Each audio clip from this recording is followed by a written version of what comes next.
Badminton के दो ऐसे top tier women singles players जिनकी मैच के बारे में डिस्कशन से पूरे वीडियो में हम करने वाले हैं। तो शुरुआत हम करेंगे कुछ बेसिक चीज़ों से।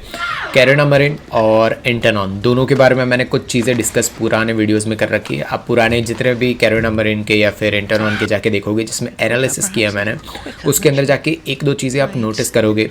वो ये है कि मैंने उनके फुटवर्क के बारे में बात की है, उनके बोल सकते हैं कि उनके माइंडसेट और उन सारी चीज़ों के बारे में बात की है। एक चीज़ जो रुक जाती है हर बार या फिर डिस्कस करनी रह जाती है वो ये है कि गेम प्लान क्या होता है ये प्लेयर्स का। देखो हर बार है ना, जैसे एग्जांपल के लिए ले ले कि ली चोंग वे और लिन डैन दो ऐसे लेजेंड्स प्लेयर हैं जिनके बारे में डिस्कस ही क्या करें, पूरी दुनिया जानती है इनके बारे में। तो बात मैं ये बताना चाहता हूँ आपको कि उनका गेम प्ले क्या था। गेम प्ले मतलब जैसे कि मैं एज अ बैडमिंटन प्लेयर जब मैं खेलता था मुझे पता है कि मैं एग्रेसिव कब होता हूँ, मैं डिफेंसिव कब होता हूँ, मुझे पता है मेरा गेम प्ले मुझे पता है। तो जब कोई मेरी गेम को नोटिस करेगा, कोच हो या फिर कोई भी पर्सन, जैसे मेरी गेम के वीडियोस निकाल के देखे अगर, तो वो समझ जाएगा कि कौन सी गेम खेलने के बाद मैं एग्रेसिव हो जाऊँगा, कौन सी गेम खेलने के बाद मैं डिफेंसिव हो जाऊँगा। मतलब गेम प्ले मेरी चेंज होगी।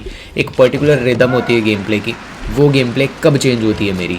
वैसे ही कैरोलिना मरिन और इंटरनॉन ये ऐसी प्लेयर्स ऐसी है। और ऐसे जैसे कि बैडमिंटन के कोई भी प्लेयर्स को आप ले लो, वो कैसे उनकी गेम प्ले को चेंज करते हैं, हर एक पर्सन की डिफरेंट होती है। मैं पहले ही बता दूं, कोई भी आप एज अ सिमिलैरिटीज़ देख सकते हो, एक दो सिमिलैरिटीज़ आपको मिल जाएगी, बट मेजोरिटी में सारे प्लेयर्स का गेम प्ले एक जैसा नहीं होता है, सारे प्लेयर्स का अलग ही होता है। शुरुआत ही करते हैं हम कैरोलिना मरिन की गेम प्ले से। पहली बात, वो जब गेम प्ले खेलती है तो उनका हैंड है ना, जैसे हम ऐसे, जब मैं राइटी हूँ ऑफ कोर्स, तो ये राइट हैंड है मेरा, यहाँ से मैं टॉस मार रहा हूँ, मेरा एल्बो बैंड होता है, रिस्ट मूव होती है, देखो यहाँ से रिस्ट मूव होती है, ठीक है, तब हिट होता है शटल और फिनिश, वहाँ पे पॉइंट मिलता है, ठीक है। कैरोलिना मरिन को आपको देखोगे ये जो है ना, ये इतना बैंड होता ही नहीं है, वो इतना ही बैंड करती है। हाथ को वो ट्राई करती है जितना हो सके खुला रखे, वो बॉडी के आसपास ज़्यादा नहीं आने देती। आप नोटिस करना जितने भी यहाँ पे रिलीज़ हुई है, देखो वो अपने बॉडी के आसपास रैकेट को और हाथ को नहीं आने देती। देखो जैसे ये हाथ है, यहाँ तक वो नहीं आने देती। जैसे हम शॉट मारने के लिए ऐसे करते हैं ना, मेरा रिस्ट यहाँ तक पहुँच रहा है रैकेट, आप देखो रैकेट हमेशा उनकी बॉडी से दूर ही रहता है।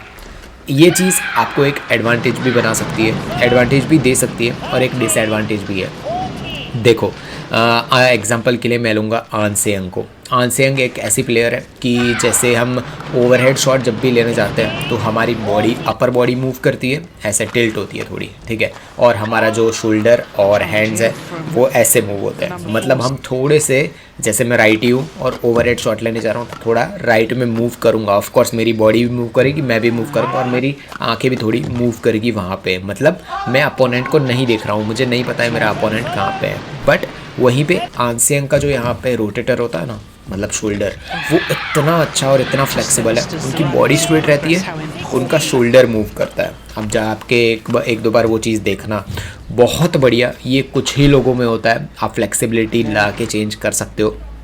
यही चीज़ जब कैरोलिना मरिन को हम देखते हैं तो वो पूरे के पूरे हाथ को ही बॉडी से दूर रखती है। उसका सबसे बड़ा एडवांटेज से शुरुआत करते हैं। जब आप हाथ को बॉडी से थोड़ा बहुत दूर रखते हो खेलते टाइम तो आपकी रीच बढ़ जाती है। आप जैसे मैं एक स्टेप लेके कोई जगह पे पहुंच रहा हूँ, ठीक है, बट मैं मेरे हाथ को ऐसे स्ट्रेच कर रहा हूँ ना, तो मुझे थोड़ा कम डिस्टेंस मूव करना पड़ेगा, मतलब मुझे चलना पड़ेगा। बताना मैं ये चाहता हूँ कि अगर दो फुट में मूव कर रहा हूँ स्टेप्स लेके, और उसके बाद हाथ लंबा, जैसे मैं लंबे करता हूँ हाथ आगे रैकेट के साथ, ऑफ कोर्स रैकेट की भी एक लेंथ है, मेरे हाथ की भी एक लेंथ है, बट हाथ को मैं ऐसे स्ट्रेट रखता हूँ, ऐसे स्ट्रेट पूरे के पूरे, तो मुझे थोड़ी और डिस्टेंस मिल जाती है, मेरी रीच थोड़ी और बढ़ जाती है। ये चीज़ एडवांटेज कैरोलिना मरिन को हमेशा मिलता है किसी भी प्लेयर के सामने। आप देखोगे कि उनकी रीच बहुत बढ़िया है। ऐसा नहीं होता है कि वो बहुत कम बार आपने देखा होगा कि वो कहीं पे कोर्ट में फंस चुकी हो।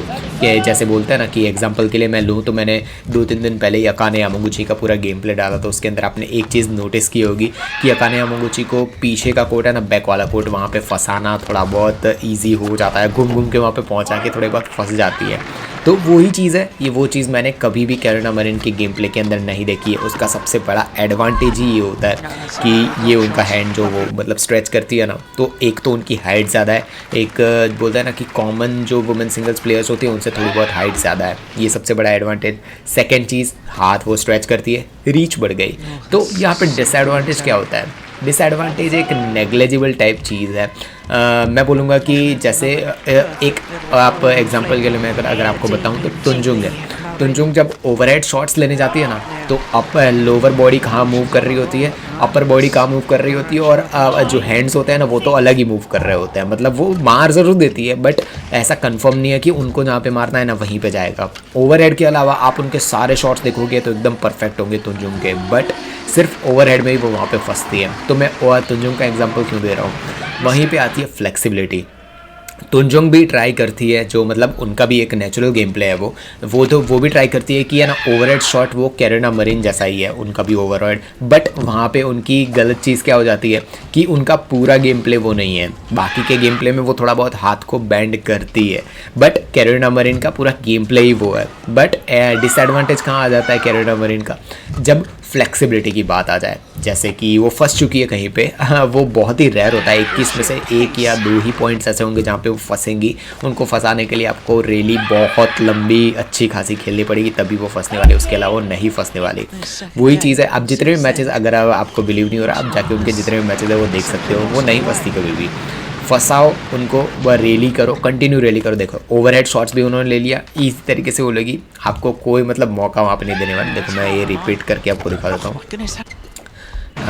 देखो यहाँ से शायद वो ओवरहेड लेगी, देखो यहाँ पे गई ओवरहेड, कितना इजी और स्मूथ लेंगी। देखो ये कैरोलिना मरिन है, यहाँ पे देखो कॉमन एक प्लेयर है, वो कैसे लेगा, यहाँ से एक स्टेप लेगा यहाँ पे और पूरे आर्म को बेंड करेगा, अपर बॉडी थोड़ी बेंड होगी और पूरे आर्म को बेंड करके उसके ऊपर से, मतलब मेरी बॉडी है ना, मेरे स्ट्रेट ऊपर से मैं या फिर थोड़े आगे से ओवरहेड शॉट लूँगा। देखो कैरोलिना मरिन हिट कहाँ से करती है, देखो उनकी बॉडी है, देखो यहाँ पे हिट कहाँ से किया है, परफेक्ट आर्च। देखो ये हवा में दिख रही है वो आर्च, परफेक्शन बोलते हैं इसको।